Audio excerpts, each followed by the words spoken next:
Like, I don't have anything planned. I just do it. Every time? Every single fucking time. I really like that.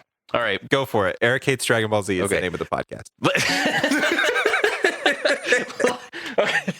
Thank you. Yeah. Last time on Eric Hates Dragon Ball Z, we talked about what we were gonna do, and then Eric was there.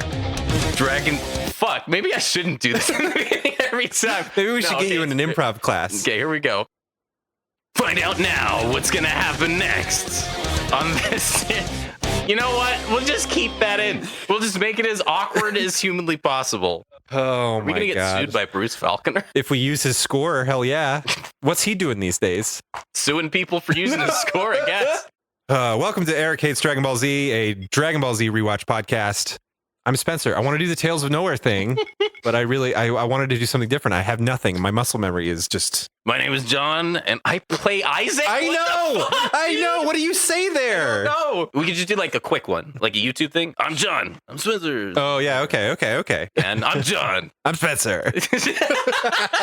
Yeah, that's my one. Whether you're a longtime Dragon Ball Z fan or a first-time watcher, this rewatch podcast will cover every episode in short order. So feel free to watch along with us. We're doing episodes 1 through 5 today, and then at the end of the arc, we're going to talk to Eric and retell him the whole story.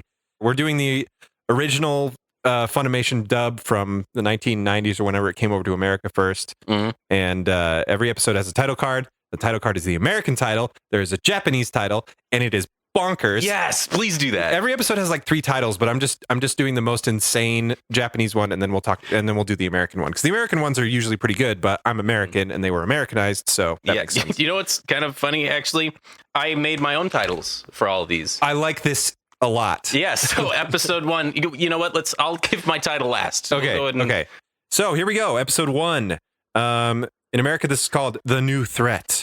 In Japan, it was called Mini Goku is an overprotected boy. I am Gohan. That's what it translates to. What? Yeah. Oh my God. Obviously, some nuance gets lost in the language translation, but it's just that's what Wikipedia says. I'm not altering that at all. All right, that's amazing. Yep. My title is Gohan is a dumbass. A dumbass idiot. I forgot I wrote that too. That's the title that I wrote. The interesting thing about this episode is that it is episode 1 of Dragon Ball Z the show, but episode 1 not so much actually. It does feel kind of, it stands on its own a little bit. Yeah, it does, because it's bridging the gap between Dragon Ball, yes, and then also this new series. So it's introducing, okay, Goku has a son, kind of blah blah blah. But I guess we can go point by point. Yeah, whatever. I mean, basic plot is Gohan is lost in the woods, and Goku is... He's just dicking around in the woods. I think he catches a fish. He cuts down a tree. He punches a tree down for firewood, and then he brings it to Chi-Chi, and Chi-Chi's like, is that big enough? And Goku's like, apparently not for you, bitch. Then she's like, where's our son? And he goes, oh, we have a son. Yeah, and then the whole episode is him trying to find his son. Yes. Basically. And then also Gohan being a dumb idiot in the woods. Yeah, lost in the woods. If you think, if you've seen the original Dragon Ball, Goku as a kid was a badass. Yeah, he was awesome. Episode 1, Bulma comes up and is like, whoa, you're all alone, little child. And the kid's like, yeah, my grandpa's dead. That's how he's introduced. And then Gohan is introduced crying. Yeah. And oh my God. More. He cries so much in these first few episodes. It's insane. Yes. Oh my God. I just want to do a thing where we point out all the weird creatures that live on this version of Earth. We have to. Can we, do we talk about that now? Because Akira Toriyama's world is awesome. It's bonkers insane. So and he keeps calling it Earth like it's Earth. But yeah, it's not. Yeah, it's not. There's just dinosaurs. Yeah. There's dinosaurs everywhere. Yeah. But no, it's Earth though. So one of the first shots is just these weird pink flamingo roosters. They look like flamingos, but they have like beaks and stuff as if they're roosters. With the gobbler. Yeah. That's sense. It doesn't. It's so weird and wild.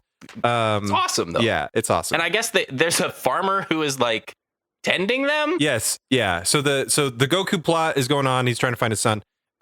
B story is a new villain arrives to Earth, and his name is Raditz.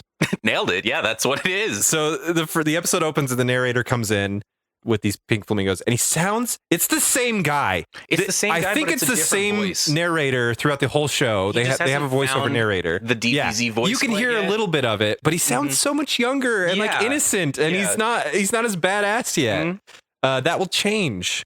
I was honestly a little shocked because it's been a long time since I've seen the show. How much of a sequel this episode is to Dragon Ball. Yeah. Like, it's a new show. It's episode 1, but it references so much stuff in Dragon Ball that I felt like I should have watched Dragon Ball, which I did not do. Yes, that's extremely... So I've been watching the series with someone who's never watched it before, and they name drop so many people that you're just expected to know. Yeah. And I find myself having to be like, oh, okay, Bulma is this person, this happened, Master Roshi's a pervert old man, blah, blah, blah, blah, this is a turtle, whatever. Like, I had to explain things. All those characters are huge in Dragon Ball, and they're huge in the Saiyan saga. And then new characters start to come up, and Dragon Ball Z becomes its own thing. Yes. But for this first Saiyan saga, I think it's harder for like people to get into because there's a lot of references to the old Dragon Ball stuff, and you're like, what the hell is happening? Yes, right. Yeah. You don't know who is important to you. Like, the ostrich flamingos are just as important as the farmer. Yeah, exactly. Or just as important as... Spoiler alert, you'll see neither of them for the rest of the show. No. So we're here to guide you through it and help out. But don't worry, I was lost too. Yeah. So. And we watched this shit. Yeah. Yeah. Like, a lot. I hate my notes, man. This one bullet point just says Piccolo's dead. Piccolo's. My notes are also bad because I have one that just says crotch shots. 2 of them. Oh, did I put something about a crotch shot? Because I think I did. Oh my god! I can't find it. It might be in another episode. Raditz has so many crotch shots. He does, like looking straight up at his face. But his crotch is right there. It's right in your view. Yeah. And I remember specifically this. It's not just a Raditz thing. It's like a throughout the entire series, because when you play Dragon Ball Xenoverse and like a new character appears in the fight, the shot starts at the crotch, right on the crotch, and then pans up to the face. And it holds on the crotch for like a second and then goes, oh, it's this character. But you should know based on the crotch because you see him so fucking often. I want to talk about the timeline for a second while we're talking about the Dragon Balls and sequels and stuff like that. That's a good move. Apparently, it's only been 5 years since Dragon Ball. They say it specifically. Yes. It's been 5 years since Goku saved the world from blah, blah, blah, blah, blah. How the fuck is that possible? Is Goku still a child at the end of Dragon Ball, or does he grow up throughout? He grows up. So at the end of Dragon Ball, he is an adult. Quotey fingers, because I don't know how old he is. How old is he? He's like 20 something. He's got to be, because he has a 4.5-year-old child. Right. Yeah. Yes. And so I don't know his age exactly. I bet that game will tell us. Kakarot will tell us. Ooh, I bet it'll tell us. Answer some questions, or the internet would tell us, but whatever.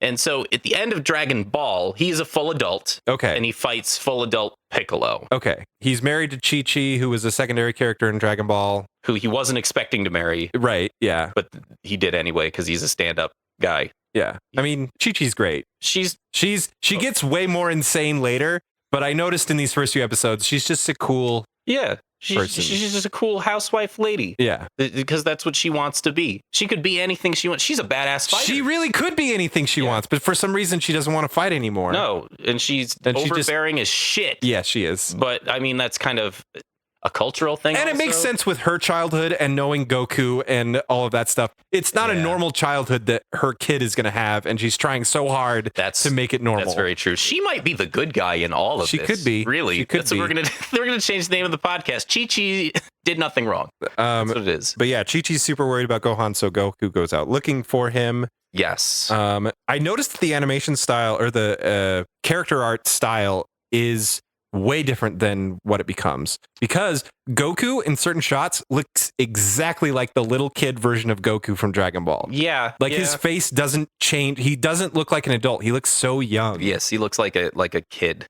I'm not sure, because we're only on episode 10. Sure. But I feel like going forward, the tone is going to transition from occasionally funny and like maybe like 40% funny, 60% serious, or 60%. It's going to be like maybe 10% funny. Yes. And so that's it, kind of reflected in the art style. But in the beginning, it's still sort of like the funny. Yeah. There's a lot of reaction shots with the eyeballs popping. And that was something that I noticed that felt really weird. Is I remember Dragon Ball Z as this super serious fighting, defeat the villains, save the world show. These first few episodes are not that at all. No, not even at all. I remember saying that to the person that I was watching it with. I was like, I know you've never seen Dragon Ball Z. You probably know Dragon Ball Z is like the screaming, fighting, punching energy show. This is probably not what you were expecting. And she's like, no, I don't even know what I'm watching. I'm like, that's fair. Me neither at this point, because I forgot. Yeah, it was crazy. It's awesome to see the other side of it and to see what it kind of becomes. Did you know Toriyama famously made this show on a weekly basis? Or not show, but the manga. He wrote it week to week to week to week to week. Whoa. Like art and everything? Didn't plan ahead.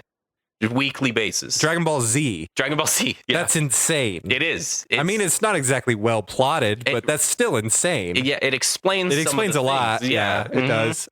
So the other note that I have is the number of reaction shots in this episode are amazing. Like the and the faces. Yeah. Oh my God. There are so many of those because this is like classic anime. This is the granddaddy. Yeah. It's a manga thing. You draw it in the manga as reaction shot, and when it translates to anime with the sound effect, it's just like it's really weird, so amazingly strange. I love it, and I think that's one of the things that Eric hates about anime is that it's just a function of translating a comic book to a visual medium. Like exactly. Yes, there's got to be some parallel between like a Marvel comic and then the Marvel movie where that happens. Yeah. But I wouldn't know. But I don't know. Watched any Marvel movies myself. You have the box there. I know I have the box. I've never seen it. But I'm just saying I don't read enough comics to like be like, oh yeah, that's what they're doing. Fair. And Japanese like manga to anime is much closer to the source material. Oh yes, Marvel will take seeds of the idea and make it their own thing. Dragon Ball Z is like fairly close. I mean, the Americanized version is different. The dub made it different, but yeah. I'm gonna zoom through these last couple notes because we gotta go. Yeah, let's get to episode 2. Can Goku fly? I'm very confused about this because he calls his Nimbus Cloud, which he uses to get around quick in the first episode, in the first couple episodes. So he learns how to fly in Dragon Ball. It's like an art. Okay. It's a type of it's a jutsu or something, and it's not a jutsu. Naruto people are like, you fuck, what are you doing? And like he learns, I believe it drains you of your like energy. Like your so it takes effort. Yes. Okay. Versus just flying on Nimbus is you're just riding a cloud. Okay. Then we see a saber-toothed tiger and a weird bird. Gohan's super stupid because he gets way smarter when he's older. Yeah. I love, there's a scene where Gohan loses his hat with the Dragon Ball on it because the saber-toothed tiger attacks him. Yeah. Goku comes in later and he finds the hat kind of bobbing in the bushes and he pushes him aside. It's the saber-toothed tiger wearing the hat. And then Goku has a conversation with the saber-toothed tiger as if it's going to speak English to him and tell him why he's got the hat. Yes. And it basically understands what he's saying too. It's so weird. It's very strange. There's nothing like this in the future of Dragon Ball Z. Is there? Well, I mean, there might be. Not to my recollection. Yes, it's very cool that he's like, hey, look, I know you're like a tiger and you're hot shit. That hat belongs to my kid, though, so I'm going to need it back. And the tiger's like, I'm a tiger. Because at least the tiger doesn't just start talking. That would be crazy. It would be super weird. Yeah. And then Gohan falls in a river and Goku goes after him on the Nimbus Cloud that flies. There's a part where he's like getting as close as he can. He's reaching out. He's trying to grab his son before he goes into the cave. But like seconds earlier, we saw the Nimbus Cloud perfectly go into the water and skim. Yeah. And so he's like, come on, I can't reach you. But the Nimbus Cloud can go more. Anyway, Gohan gets sucked into a cave, goes over a waterfall. And there was a really interesting thing that happened where Gohan's going to fall over a waterfall and die. And Goku's like, no, my son. And then Gohan appears like 30 feet above, hanging onto a branch. And he's just crying. Yes. And Goku comes up to get him and he's like, hey, how'd you get up here? And it's really interesting to me because they don't answer the question in that episode. It's not just a fun, super slapstick comedy show. They're actually developing characters and they're planting seeds to a mystery that is going to be solved later on. Right. It's wild to me in this like just super lighthearted, fun episode so far. They have this thing. This is why you should be watching the show. And it actually legitimately like intrigued me. I'm like, I don't remember Gohan being able to do anything like this. What is going on here? Yeah. What was cool. The Japanese name of the episode again? It's Mini Goku is an overprotected boy I am Gohan. Thank you for that. So I just wanted that one. I thought maybe it was gonna say something like mini, hint at it. Yeah, but No, it doesn't. It doesn't. Nope. Mini Goku. There's a shot where Raditz arrives. He's a super big bad villain, alien from space. So Farmer finds him and goes to shoot him, and Raditz just kills him. It's awesome. Oh, he just straight murders. He straight up murders man. Did you notice the back of the truck says Chevrolet on it? Does it really? It says Chevrolet. Oh, that's so awesome. It's strange. Awesome. But yeah. There's a fun moment that I noticed. I had to turn on. Okay, so the farmer gets out of the car, and he's like, he's totally, the character's off the screen. All you see is the truck. He's like, better grab my pea shooter. And then the next shot is him with the gun. Mm-hmm. I switched to the Japanese subtitles for a second. He doesn't say that. He just has gun now. Yeah. So my theory is that when it came to America, they were like, this doesn't make any sense. Where does he get the gun from? We're just going to have the voice actor say this one line to make it. They're like fixing the show in America to make it make more sense, which is super cool. I think that they do that a lot. Like, I kind of want to rewatch the episodes with just the Japanese subtitles. To see what the difference is. Yeah. I did that with Super, and they didn't, because I think modern era things are more the Funimation's like, okay, people understand how anime is going to be, so we can just directly translate stuff. We don't have to worry about filler stuff. Sometimes stuff gets weird, which is kind of a shame because like I like the Americanized version. I don't know. I think we tend to pay more attention to certain aspects of storytelling that maybe Japanese culture doesn't. Oh yeah, and it makes it smooths out the edges for me personally. Yeah, that makes perfect sense to me. I like the raw Japanese kind of thing, which is weird because I in general hate anime. Like, I don't care for it. I don't. This is the only anime that I will watch again and again, other than One Punch Man. That's different. Okay, because One Punch Man is a caricature of anime. It's like a joke. But I kind of like stepping back from it, enjoy seeing the cultural aspect of it and seeing how unique it is.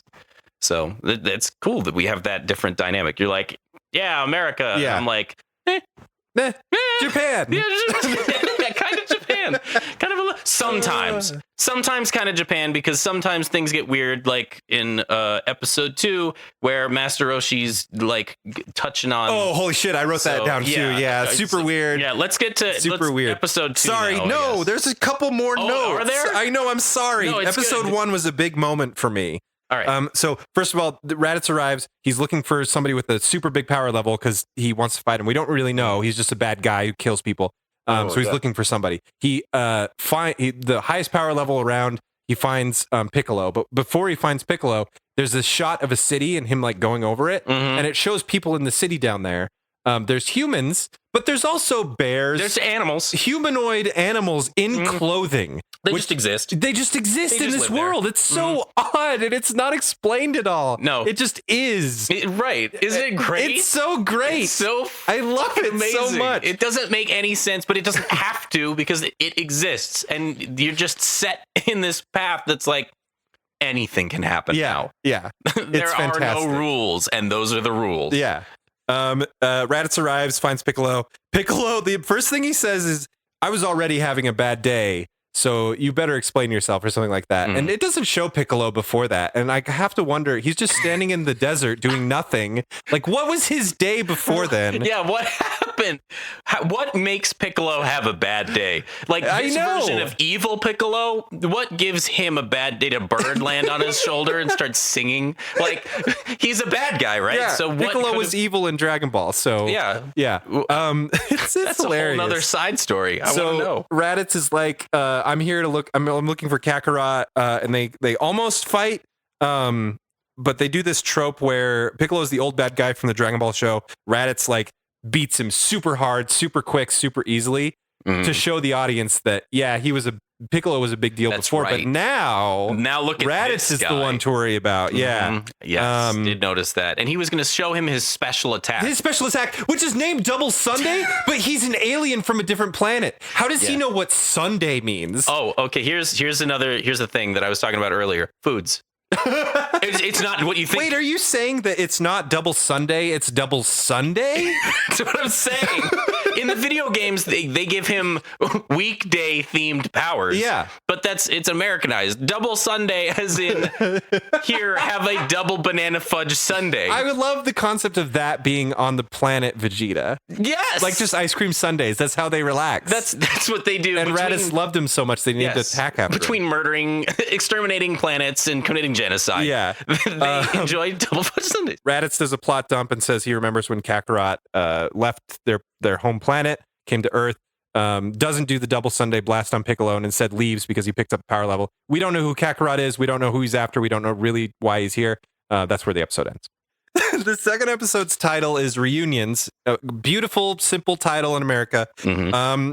In Japanese, the title is The Mightiest Warrior in All of History is Goku's Older Brother, which is a spoiler. Yeah. Because we don't know that yet. Yes. But it just overtly spoils it. It just tells you. Yeah. Right in the beginning. What's your title for this one? The one where Goku's an alien now, surprise. That's the one. You have to do this for every episode because I love it so much. So the basic premise is, wait, is this the one? Hang on. This is the one where... yes, this is a cool episode. I like this one a lot. So basically, all these old characters from Dragon Ball it's 5 years later, gather on Kami Island, which is where this old pervert master martial arts trainer lives, where they trained a lot during Dragon Ball. Perfect summarization of who he is. All the main characters from Dragon Ball, well, most of them, gather on this island and they just sort of talk. They just are reunited. They're just hanging out. I can't remember why, if there's a reason. They just sort of decide to gather, but they do. Yeah, they just decide it's hanging out time. Yeah. So they gather. It's been so long. Yeah, for the first time in like 5 years. 5 years, yeah. 5 years, yeah. They get together. The first thing that happens is Bulma, who's the only female character in this entire episode, I think, walks into this house on this island and is assaulted by this old man.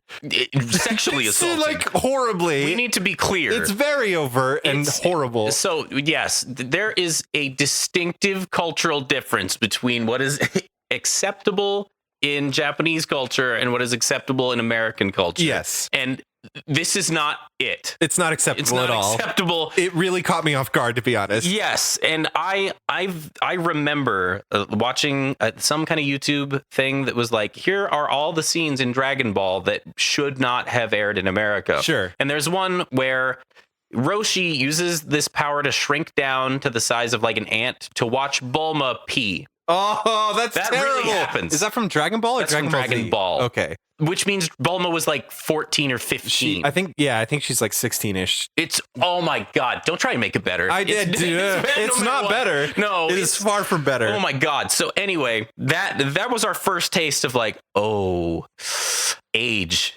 Some of this is aging really well. Yep. And then the edges kind of are not aging well. Yeah. It's agreed. Reaction shots. There's reaction shots as fuck because Goku shows up on the fucking... I have to keep talking about that. Yeah, it's fine. Goku keeps showing up he shows up on the island and brings his kid and they're like, Gohan, yeah. Who the fuck is that? And he's like, oh, this is my kid. I love that shot. It's so amazing. Because they haven't seen each other for 5 years or apparently talked at all. Yeah. And Goku's like, yeah, this is my kid. And it does. It goes to every single character and they're just freaking out that he has a child. Amazing reaction shots. The eyes bugging and the freaking mouths just everywhere. The teeth are broken in some of them. Yeah. It's ridiculous. Oh, that's beautiful. And something else I want to like talk about as the series progresses is Goku a good guy or not? That's a good point. Because I really want to figure out a definitive answer because Dragon Ball Z Abridged is very funny. It's a great series. Yeah, and they made a joke of Goku being a terrible father and like not a good friend and just concentrating on fighting. I think there's seeds of him being a good dad in these first few episodes. Especially the first episode. You can tell he genuinely loves and cares about his son. Yes. On the other hand, his best friends in the world from Dragon Ball that he saved the world with didn't know he had a kid for 4.5 years. Yes. Didn't tell him at all anything. I guess he's just been living like a hermit with his wife. Yeah. For 4.5 years, which is a decently long time. Especially when you have a kid. It's kind of crazy. It's a thing you'd think you would tell people, but he just didn't. Anyway, they make reference to the fact that Goku's never seen a full moon, which is fun. Oh, that's true. And then, And Goku's like, wait, I've never seen a full moon. And everybody else is like, don't say anything. Yeah. Yeah. We can't talk about that. There's this hilarious line where Gohan's like afraid of the water and he's like just freaking out about all this new stuff. And he's like crying a little bit. And somebody says, he's not like you were when you were a kid. And Goku says like, I know. Yeah, then he's like, so sad. He's so disappointed in his son. Yes, that did happen. Where it's obvious that he wants him to be like him, kind of. Like a chip off the old block, but he's not because he wants to grow up to be an ortho-fucking-pedist. He nails the career that he wants at 4 years old. He just knows. Yeah, Gohan knows exactly what he wants to be when he grows up. He knows exactly what his mom wants him to be. Yeah, it's hilarious. Which is kind of also what he wants to be. Master Roshi, the pervert, is super gross through most of his dialogue. It's really interesting to me that he has these moments of wiseness, and most of the time they're his inner thoughts that you don't get to hear out loud. That's true, yeah. And he says this really wise and like poignant thing. I'm like, why don't you care about the people that you're with, dude? Like, yeah. Why don't you care about your self-image? He doesn't. He doesn't give a shit. He doesn't care at all. No. Well, I think it's stated that he's over 100 years old or something. Okay. That he's been just staying alive, and that's reinforced in Super. He has a special kind of weed. Keeps him alive. They call it weed, literally. But he doesn't give a shit whatsoever about his self-image because he's a self-made man. He's a genius-ass dojo man. He has his own island. He owns a turtle, dog. That's why you won. That turtle's amazing, I just said dog. And then Raditz shows up. Yes, Raditz does show up on the island. He's found Goku, who he keeps calling Kakarot. Yes. And he's like, dude, you were sent here to frickin' annihilate this planet. Hold on, before this, I have to cut you up. I have to, because as Raditz is approaching, Goku gets real tense. Oh, there's something happening. And it totally breaks the feeling of all the previous like happiness. And we're seeing each other. And it makes it really tense. And just before Raditz lands, a crab falls off a palm tree. Do you remember that? There's a shot, it's maybe a second, where a crab's on a palm tree and he just goes, meh, and he just falls off. I don't know, like, maybe it's a cultural thing. There's a lot of like cutaway shots to animals doing stuff. Yes, there is. I've noticed that's kind of amazing, but like maybe it's like a thing that we just don't get. But I noticed it. Totally ruins the moment. Yeah, it's fantastic. It's amazing. Okay, anyway, you're right. Yes. Okay. So Raditz does show up and the crab is there, and he says, "You were supposed to annihilate this planet. What the hell's going on, dude?" And then it has this flashback sequence to Goku as a kid. I don't know if any of this was in Dragon Ball.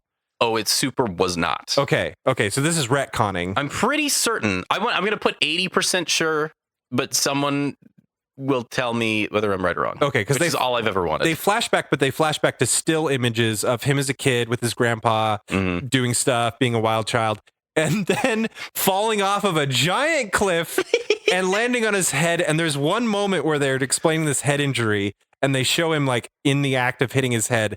And they don't animate it, but it's the still image, and it just freaks out. Like it just moves all around the screen as if somebody had Windows like movie editor and just went. It's like they were in MS Paint, and then recorded themselves dragging it around. Like it was really good. Yeah, it was really good.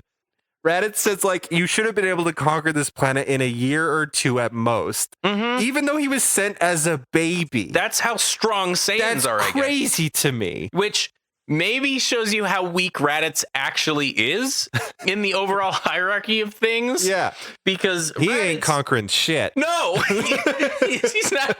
He's not. He gets his ass kicked by two, like, not even ready for this guys. Yeah. But, okay, that's future. We're almost just kidding. there. He doesn't actually. That doesn't happen. Spoilers. Yeah. Fuck. This is hard. He says there are 4 Saiyans left in the entire universe. For sure, forever, no more than 4. Yes. The planet was destroyed. There's only 4 of us. There's only 4 Saiyans. We know of. He does say if we know. You're right. Okay. You ruined my joke with your little dose of reality there. What's your joke? There's more than 4 Saiyans on the planet, in the universe, and we'll see them later. Okay, I'm sorry. I didn't mean to do that to you. My bad. I love that this episode takes place entirely on Kami Island. I don't think there's a single cutaway. There's like the flashback and stuff. It's just these 5 or 6 characters hanging out on this island for the entire time. It's awesome. I don't like animation shows don't do bottle episodes too often because it's just as much work to switch locations. And Dragon Ball Z especially moves around a lot. Oh, yeah. The fact that this whole episode is in one place one conversation in basically real time is kind of awesome. I don't know what the fuck a bottle episode is, but based off of context clues, I can guess. Okay, good enough. It's weird to see Goku being so goddamn weak. Yes, one kick from Raditz. He's on the floor. He's on the floor and he's like wheezing for 5 minutes afterwards. He's done. It's insane. He's done after that. He can't do anything. Raditz kidnaps his kid and says, I'm taking this kid. You have 1 day to kill 100 people and prove that you're on my side. Which is actually pretty cool. Yes. That he gives him this. It's not really an ultimatum. It's like a, I'm not giving you a choice. You're doing this. Yes. Type of ultimatum. Because either you kill this 100 people and come with me, or I'm going to destroy Earth. Yeah. So that's all there is to it. It shows this sort of humanity, Saiyananity in the villain, that like he believes that what he is doing is right. It almost kind of fleshes him out a little bit more as than just like static bad man with spike hair. Yeah, but on the other hand, it also presents him as a capable villain. Yes. He is totally in control of the situation. He's calling the shots. They're brothers, so he's trying his best to get him on the side. Yes. Yeah. It was very interesting. I also just have to make a note of the amazing reaction shots. I gotta just keep talking about it. That they make when they go, oh, it's Goku's brother. Bah, bah, bah, bah, Yeah, bah. Just everywhere across the screen. You have a brother? Yeah. Well, was that Krillin? Yeah. I think so. And then they explain that the Saiyans are like they're planet brokers. They go over, take over a planet, and then sell it for money, which is actually pretty cool. Krillin calls them a space pirates as an insult. Yeah, I thought that was cool though. But it was cool. It was way cool. Like that's a cool thing to be called. It's a super cool thing. I don't understand why you thought it would hurt them at all. No. I like the Saiyans as that, not just a warrior race, but like they sell planets. That's how they make money. That's how they build. It's really cool. Yeah. Yeah. And then when they power up, instead of getting different hair colors, they get like an eye patch or like a peg leg. Whatever. All right. Episode 3, right? Yeah. English title is Unlikely Alliance. The Japanese title is All Right. This is the strongest combo in the world. Huh. Yeah. Okay. My title is the one where Piccolo is like, I guess we're friends now. That's my title. The episode opens with Goku still in horrible pain, except he moved into the water this time. That was so weird. Yeah, He's just now in the water. He wasn't even close before, and they move him into the water because it's more cinematic. But it just totally threw me off my game. Sense. Yeah, it was wild. Oh my god! And then Piccolo is just there, even though Raditz has a scouter. Yes. That will just automatically alert him to where people are nearby. And this is before like they learn to cover their power levels. Yep. He's just there and Raditz doesn't care. He doesn't give a shit, I guess. Maybe he knows, maybe he doesn't. Piccolo's there and he floats down. He's like, I've been here the whole time. Everybody's like, oh, it's him. It's the one bad guy now. Yeah, now it's the Dragon Ball cast versus the Dragon Ball villain. And they're like ready to go. And Piccolo's like, dude, it's the planet. Like, I'm going to be on your side. Because I want it. Yes, because I want the planet. I want to kill Goku. I want to, It's kind of great, actually. It's narcissistic, and it makes perfect sense. Yeah, and he doesn't care at all. Yes. It's great. Here's a cool point. A lot of people talk about, and they make a point to talk about it in Super, how Goku, throughout the years, the people that he fights, he just makes friends with. This was not that. This was Piccolo coming up and being like, dude, we're going to get fucked up. Yeah. Unless we work together. It wasn't Goku going to Piccolo and like, we're fighting. We're having a good time. And now we're friends. That didn't happen at all. It was Piccolo being like, this is logic. Hello. Yep. I love it. And that was, I'm kind of curious to see how often that happens in the future. Yeah, me too. That it's not actually Goku like really making friends and impressing upon people like a mother duck. No, he's not like a cosmic mother duck. He's just some dude. Because this feels like a different show than what I remember so far. Yeah, and it feels very different. Kind of amazing. Yeah, actually. As soon as he's able to like move around again, Goku gets super mad that Gohan's been kidnapped, and he's like, rah! And then he hits the water, and it's just like a little mini splash. Yeah. Oh my god! I noticed that too. He gets so fucking angry that he reaches up like he's gonna smash the water. I was expecting a big like a tidal wave or something. He just like splish, like the tiniest splish. Like that's it. Yeah. Come on, dude. They also make a point of noting that Raditz is just stinks. Oh Oh, he smells bad. Yeah, I guess it's he just smells bad. That guy really smelled bad, huh? Mm-hmm. He smells bad. Yes, he did. I agree. All of us agree he smells bad. It was like that. Like, they didn't make a point to talk about it any further. They didn't expand it. It was just a fact. He just stinks. So Goku and Piccolo's big plan is to go attack him. I love that. True. Like, well, we need something better than attacking him. What if we just attack him? Everybody's kind of on board. And I can't remember who says it exactly, but it's like, oh, even if you die, we can bring you back with the Dragon Balls. Except for you, Krillin and Master Roshi, because you've already been brought back to the Dragon Balls again. We can't make the same wish twice. So if you die again, you're dead forever. Dead. Which is horrible foreshadowing for the future of this show. It's confusing to me right now because I can't remember. You can't make the same wish twice, right? Okay. So how come you don't just go bring back the people that were killed by Raditz instead of bring back Krillin? Yeah. Just like say a blanket statement. Yeah. And then the dragon will be like, cool. And he just does that. But is it because it's achieving the same end goal that you can't do it a second time? I guess it's like maybe? cheating the dragon. We're gonna find out because we're gonna find out. Anyway, I forget it, and so we'll figure it the fuck out real soon. There's also this beautiful shot where it's going back and forth from Goku to Piccolo when they're talking about teaming up. God! And it racks focus. It changes the focus of what character it's focusing on in a cartoon. So, I love when cartoons do this. Yes, but it is the tropiest, most 100% it is. anime. Yeah, we're against each other, but now we're friends. Yeah, they're standing back to back, talking into the empty space in front of them. At the other person behind them over their shoulder. And one of the lines, Goku's like, how do I know I can trust you? As he's staring into the emptiness. Like, come on. It's so good. It's so amazing. Oh, it's so good. It's like terrible. We know it's terrible in a certain variety of way. Yep. That we just want to keep eating. It's like cheese. It's like Cheese Whiz. So they plan to team up. Seriously, their plan is to attack Raditz. And if they die, they're planning on dying. Krillin, Bulma, Master Roshi are going to go get the Dragon Balls, and they're going to summon the dragon, make a wish, and bring him back. Yep. Like, that's their plan. It's horrible. It's a bad plan. Mm-hmm. So that happens. Raditz, you get to see what Raditz does with Gohan. He takes him back to his crashed pod. And Gohan cries a lot. Surprise. There's this one part where Gohan's hiding behind the car because he's just a little kid, and Raditz is there looking at him under the car, and I'm like, please, lift it up with one hand. Lift it up with one hand. He not only lifts it up with one hand, he punches it and then lifts it up with one hand and then blows it up. Yep. It's amazing. It's pretty good because Gohan's like, my dad can do that. And he's like, oh yeah, boom. And he just fucking blows it up. Your dad just blow it up. And Gohan's like, oh, it's so weird. It's so weird. Yes. And then Gohan cries and Raditz gets sick of his shit, so he throws him in the pod. Which he should have did at the very beginning because Gohan's crying is, I mean, the voice actress that does it is amazing at being a whiny little kid. I was going to say, like, how much would that suck for Gohan's voice actor? In the first 4 or 5 episodes, Gohan does nothing but cry. I think it's an actress. And it's not like looped. Oh, I'm fairly certain. I think you're right. Yeah. And it's not like looped. It's like, it just goes on and on and on and on. It's like nuts. They had her sit in the booth for 30 minutes and just cry. Yeah. And that was her job that day. So Gohan complains about missing his daddy. He's stuck in the Saiyan pod. Wait, hang on. I have to stop you. Yeah. Gohan complains about missing his daddy? Yes. He said, I want my daddy. He keeps saying it over and over again.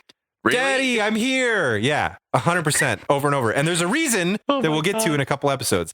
But he does. He just keeps saying daddy over and over again. He really, it's really hilarious. Stop. Raditz decides to get something to eat, and he kills an animal and eats it, and he's like, next time I'll have to cook it. That was odd. It was weird, right? Like, he just eats raw meat, like, just right off the bone. Sure. Like, he didn't even think, like, maybe it's cooking. I guess when you go from planet to planet to planet, you want to try the cuisine, right? Yeah. You just want to murder animals and put them in your mouth.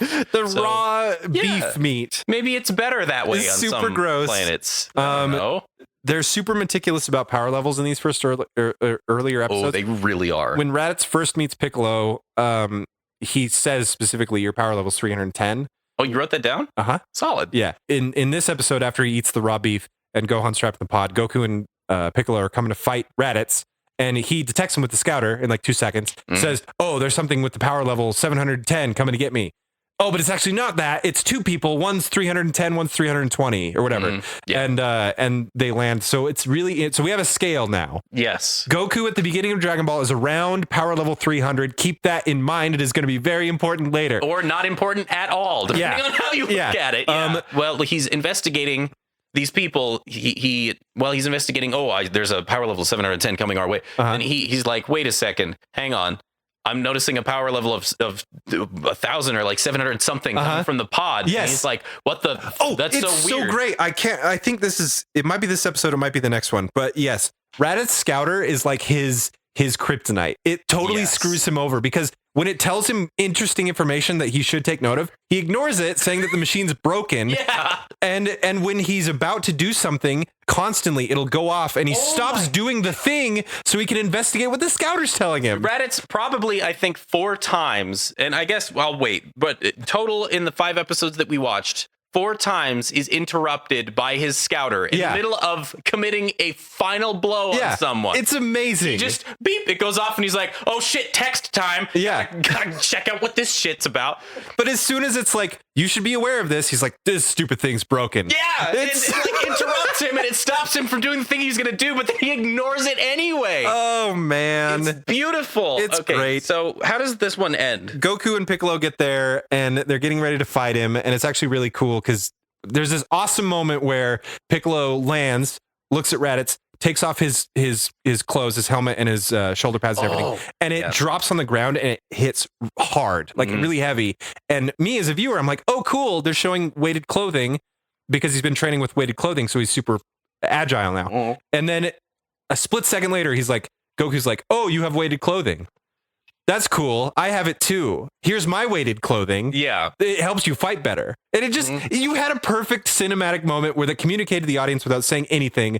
And then you just blabbed it. And then they just in case you didn't get it. Yeah. It was a little frustrating. Yeah. Because it was so good. It was so good. I appreciated it because they went, because I'm dumb. I appreciated it because they went into detail. Goku's like, this is 50 pounds. That was fun. That was a cool little detail. Was taking off the different articles of clothing. Yeah. Raditz also notices that their power levels go up when they're taking off the weight, which is really interesting to me.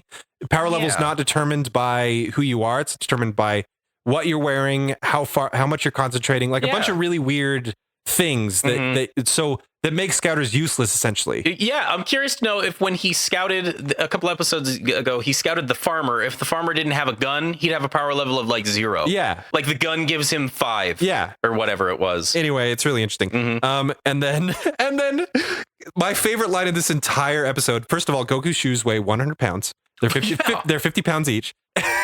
And then he takes off all his stuff and he's just sitting there in bare feet and whatever. And he's like, did I miss anything? And then Piccolo goes, what am I, your tailor? It's the best line. It's such a good line. Yes. I feel like, was that in the Japanese version? I want to watch. I don't know. If that's an American line, it is beautiful. Yes. I know that they took liberties and they were pretty good liberties, actually. They were Liberty Primes. So I think, I'm pretty sure the episode ends before they even fight or anything. They're getting ready.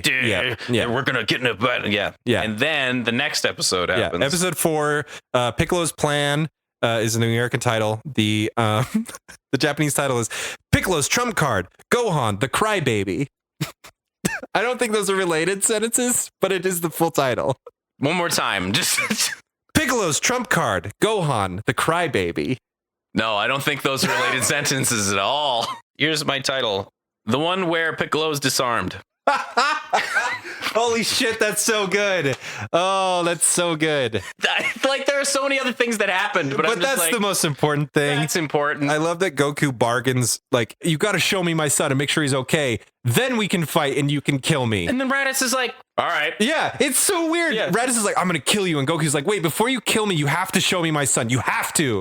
It's my bargaining chip. Yeah. And then Raditz is like, oh shit, he's got a bargaining chip. And he does it. Like, what? He does it. All right, that's where your son is.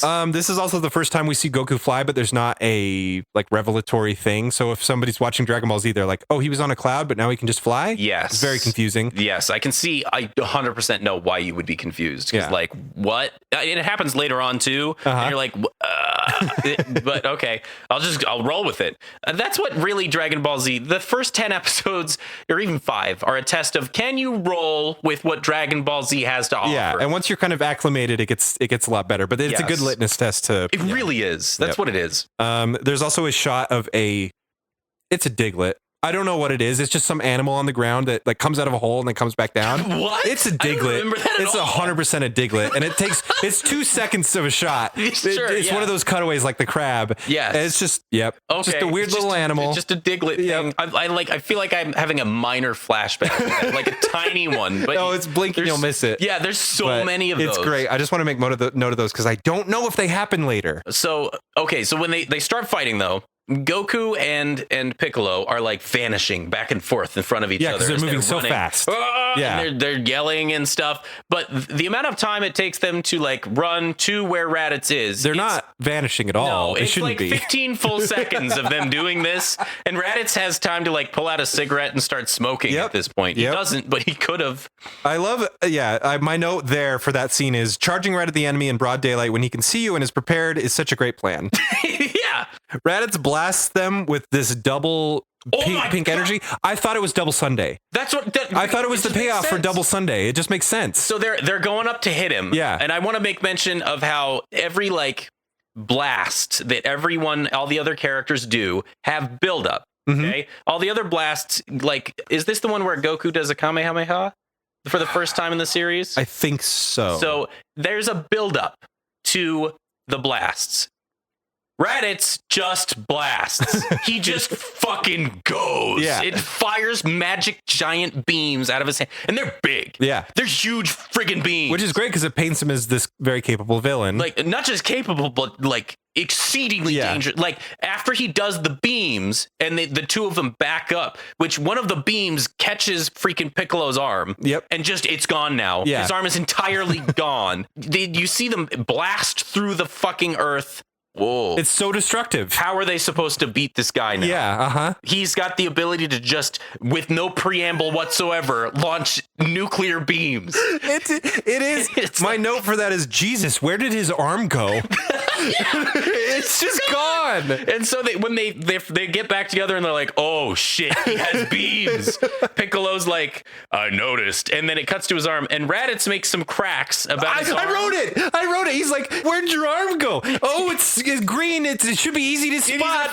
It's there somewhere. There's a cut immediately afterwards to donkeys while he's laughing. I made a note of that. After Raditz is taunting Piccolo about his arm, the scene cuts directly to donkeys grazing, showing how much of a jackass he is. Oh, that's brilliant. I didn't even. I never noticed it before. Oh, that's so good. Because it was a transition to the rest of the crew trying to making their way over to them. Yes. Which, by the way, how the fuck are they going to find them? No idea. Bulma says something about like, oh, well, it would be great if we had the dragon radar, but I think they're this way. She just knows. She just knows. I don't know what they're doing. Whatever. Like, that's how they found Raditz. Yes, we should mention that. Yes, there's a thing called a dragon radar, which locates Dragon Balls around the entire world fucking how. And since Gohan has one on his hat, the 4-star, they're able to find him. Right. Pretty clever. It's interesting. It's good. Yeah. Yes. And it surprises Raditz. We should have talked about that at episode 3, but now we're talking about episode 4, how it doesn't make sense how the rest of the gang is just finding them getting now there, yeah. without this magical... Which is totally irrelevant because they don't do anything when they... Yeah, anyway. They show up and cry. Yeah. Speaking to that, though, there is, like, along with weird animals and stuff, this planet called Earth is just bananas. There's a shot with them going toward Raditz and Piccolo and Goku while they're flying in this spaceship flying car. And it's like it's a bunch of giant boulders balanced on tiny little rocks. Yeah. And it's like a field of them. That's just how the fields work. Yeah. It's just this enormous field of these giant rocks that are somehow balanced perfectly on these spikes. It's gorgeous. It's really interesting and alien and weird. Yes. But it's just there. It's this weird, wacky world that Toriyama builds. Yeah. Is like one part alien, one part normal, and then 80 parts whatever the fuck he felt like that day. Yeah. It's beautiful. When Goku charges his Kamehameha wave, first time he's used it in this show, Raditz noticed that this power level is increasing. It goes from approximately 300 all the way up to 1,000 something. Yes. So that's the scale we're on now. We've already moved up to the thousands. Just one more time. He's at like 300 something. He starts charging his beam. Yeah. And he goes up, his number gets big. Yeah. So he's at 300. He takes off his way to close and he charges the beam and his number goes from 300 all the way to 1,000. Yes. That's the scale we're on. Goku as a person is 300. So everybody on planet Earth is below 300. And then he goes to 1,000, which is 3 magnitudes bigger than what he was before, more powerful than anybody on Earth. Yes, just by charging his beam. Yeah. And what is Raditz? 1,300? I think he's 1,300. I honestly cannot remember. My guess is we could look it up or something. Raditz, it's like 1,300, I think. I'm pretty sure. Which makes sense based on how the battle goes. Double Sunday is not the double beam attack. It's a single beam attack. Oh, sorry. We should have mentioned their stupider plan, which was Saiyans have a tail when they're born. Oh, right. Goku lost his a long time ago when he was a kid, but Gohan has one still. Raditz also has one, and Goku's like, I remember when I was a kid and somebody grabbed my tail, it hurt a lot. So we're going to sneak up on Raditz and grab his tail, but then it's immediately overwritten by the plan of charging him and just trying to attack him. Yes. So they don't make mention of it again. But it pays off in this episode because Goku does the Kamehameha. It totally doesn't work. He dodges it. Piccolo starts saying, okay, I have a plan at this point. Yes. I've got have you been working on any special techniques, Goku, that you were going to take me down with? Yeah. Goku's like, nah, I've been raising my kid, which is another point towards the good father thing, actually, because he hasn't discovered or learned any new tech, or maybe he's just a lazy ass. Sure. Whatever, either way. Whatever. And then Piccolo decides, well, I have one more move. Now is the time I can do it. I can magically do it with one arm. Lucky me. I've been learning to do it with one arm. It's a beautiful line. He's like, can you still do your special attack with one arm? And Piccolo's like, yep. I got it. It's not a problem. So he starts charging this special attack. Yeah, but it's going to take 5 minutes. It's going to take 5 minutes. So Goku and him and Raditz battle. That's where the Kamehameha comes in. Misses. Piccolo's ready to charge. He unleashes the special beam cannon.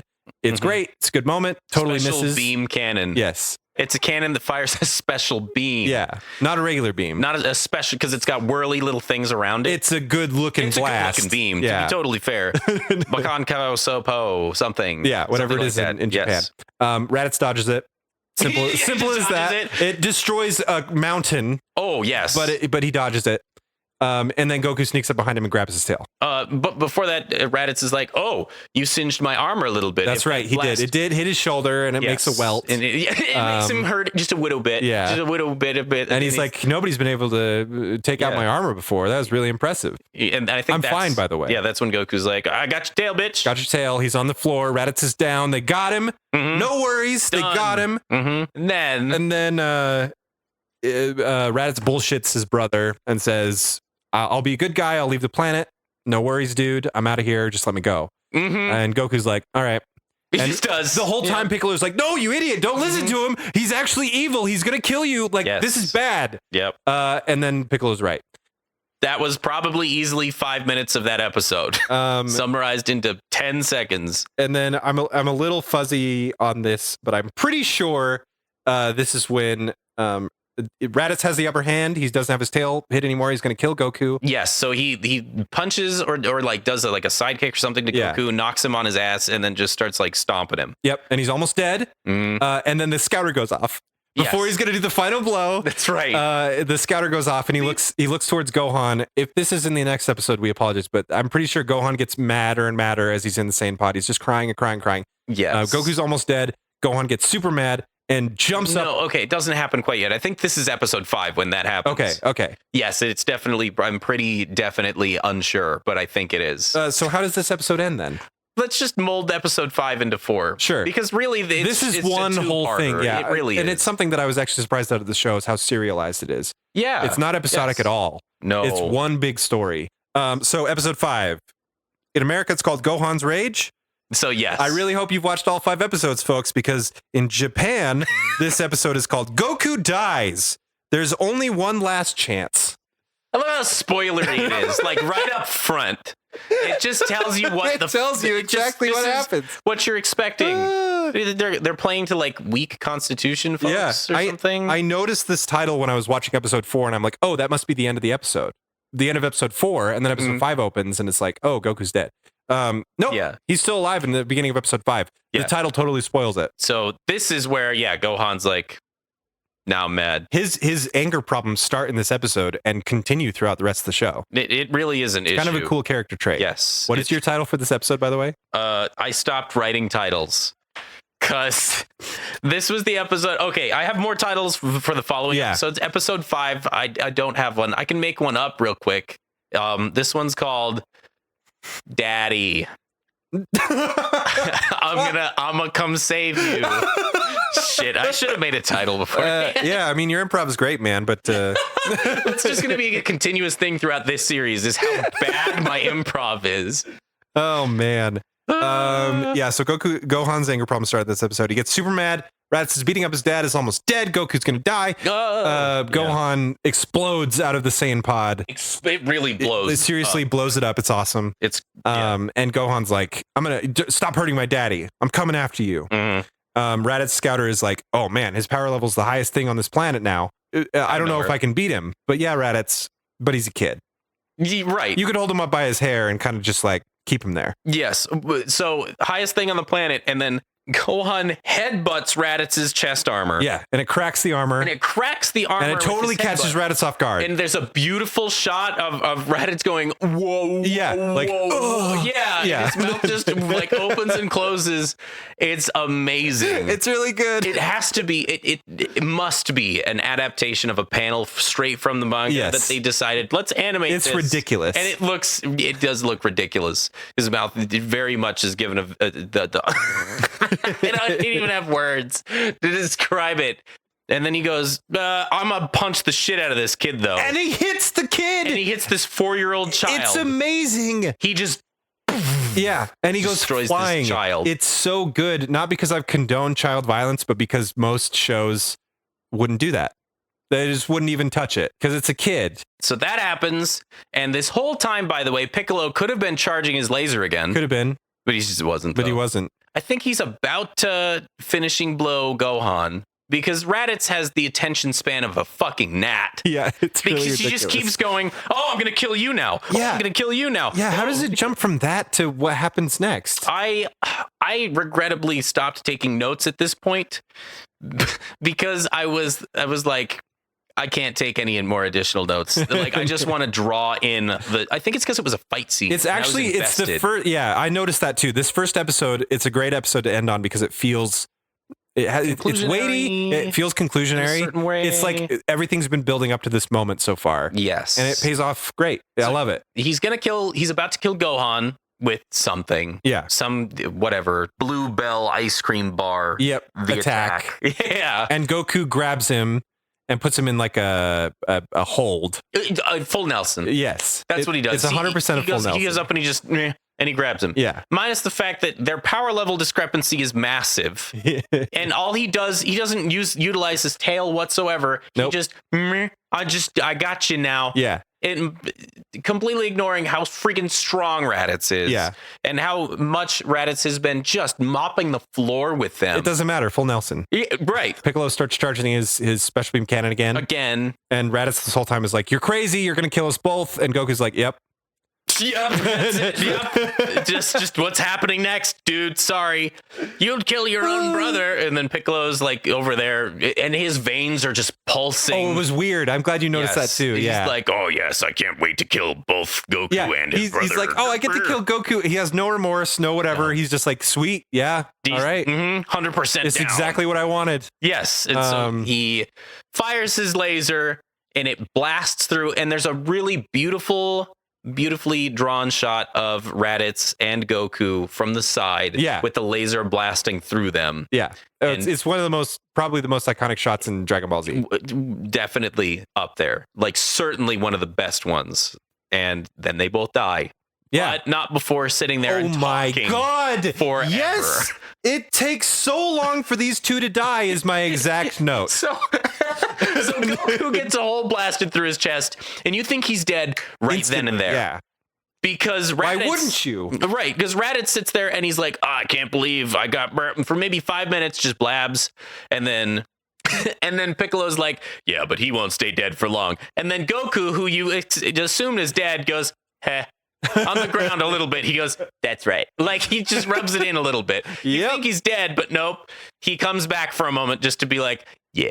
and then he goes back to being dead. It's so great. They also don't let the moment land at all that the main character of Dragon Ball is dead. Yes. Like Goku's dead now. They just say, we could wish him back with the Dragon Balls. It's okay. You could die. It's fine. Doesn't mean anything. We're good, which is terrible. They just don't let the moment breathe at all. Has no impact. It has no impact. It cuts back to Chi-Chi for a second, and she's just like cooking dinner and stuff. He's like, oh man, I really hope that they're back. I'm cooking dinner, and I hope Gohan studies well. And like, she just seems like a totally normal person, but they cut away to her for like 2 seconds for whatever reason. It's to give you that what, levity, brevity, smevity? Yeah, I guess so.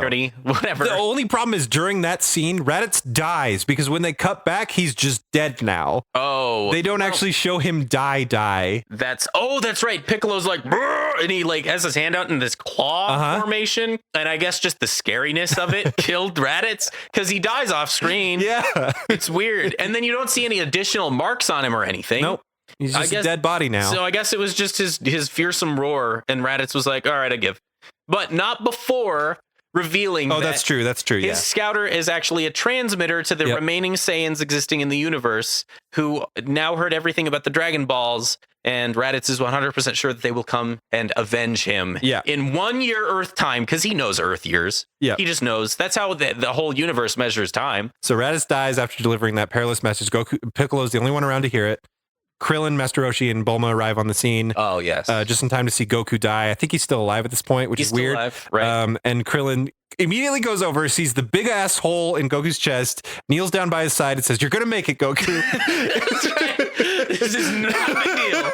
It's going to be fine. Krillin is the best. We'll find you a new chest. Yep. It's fine. Yep. And then Goku dies.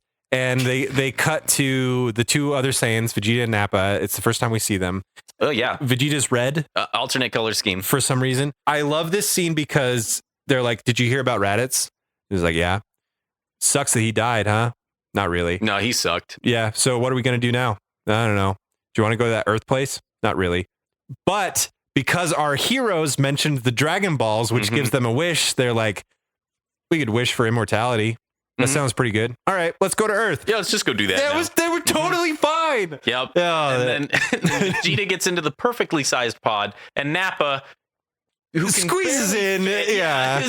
He's so massive. He's just so freaking huge. This is also the first mention of the word Super Saiyan. That's true. And we could finally become the legendary Super Saiyan. Yep. Which is very cool. That's the first 5 episodes. Dragon Ball Z. It's actually a nice little 5-episode arc. It's kind of perfect. It really is. Like, episode 5 ended. I'm like, that was brilliant. I'm so glad we decided 5 episodes. Yeah. It was perfect. It worked out great. So now this bigger threat is coming. Their only hope and savior, Goku's dead. We know that Gohan's super powerful now. And what is Piccolo going to do? Because he's still technically evil. We don't know. Yes.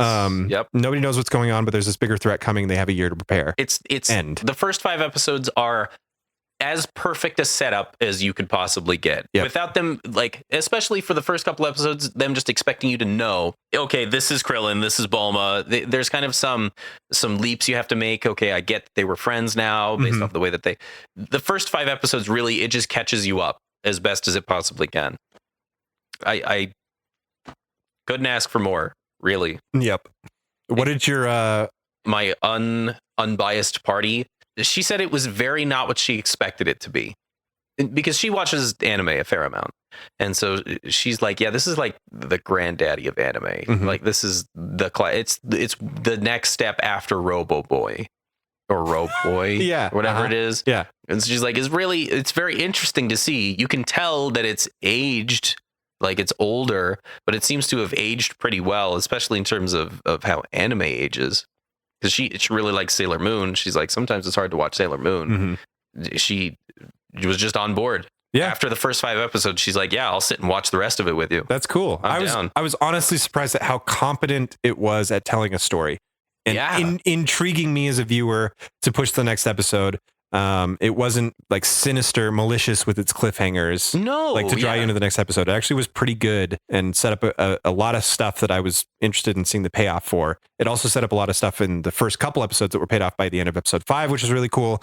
It was nice Like, it was kind of a good show. Yeah. It was better than I thought it was going to be. It really, really was. I said the word meandering, but it is meandering in the best possible way, where it, like, Nick Cage chews the scenery, and whether you like that or not, it's a style. And in this specific instance, it works really well for the medium, where the scenery is definitely chewed, but there's so much flavor in it that you want them to. Yeah.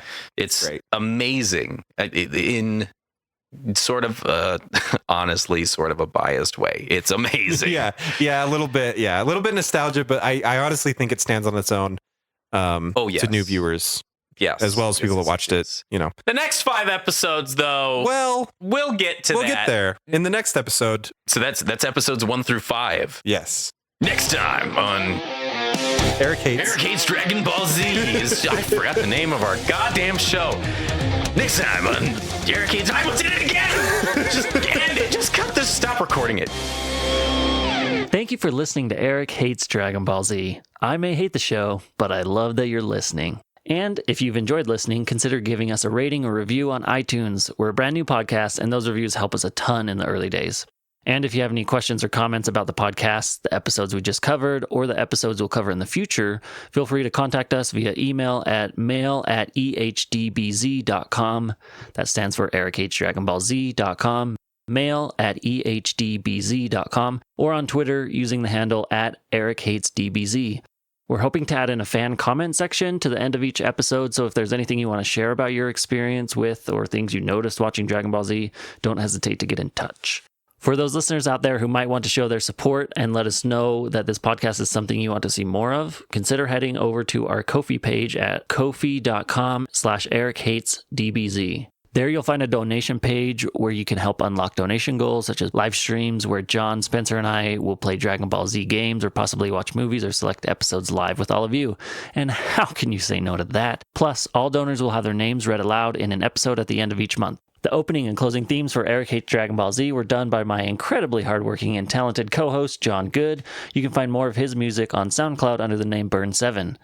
Eric Hates Dragon Ball Z is a part of the Rocktopus network of podcasts. For more entertainment from our team, check out our sister podcast, Tales of Noah. It's a Why do I keep reading that as gender bending? That's weird. It's a genre-bending tabletop RPG where we take one cast of characters through multiple games and rule sets to tell one epic story, with a healthy dose of comedy thrown in, of course. That podcast can be found at talesofnoah.com or wherever you listen to podcasts. Thanks again for listening, and if you don't mind me saying, having you as a listener is so Raditz unbelievable. I don't know what that means.